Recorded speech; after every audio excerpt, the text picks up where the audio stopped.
სოფლის მეურნეობის სამინისტროს ჟოპოს საქართველოს მელიორაციამ ბაღდათის მუნიციპალიტეტში აფხანაურის სარწყავი სისტემის სარეაბილიტაციო პროექტი განახორციელა. ჩატარებული სარეაბილიტაციო სამუშაოების შედეგად მუნიციპალიტეტში წყალ უზრუნველყოფილია სოფელ თერსათისა და ვარციხის 250 ჰექტარის სასოფლო-სამეურნეო მიწის ფართობი.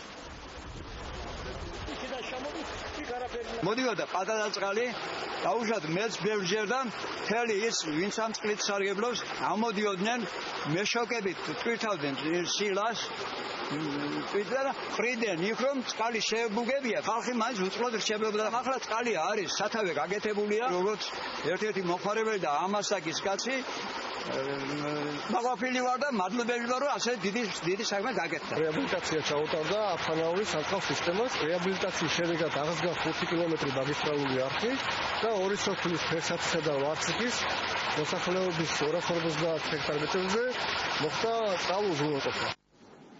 სენაკში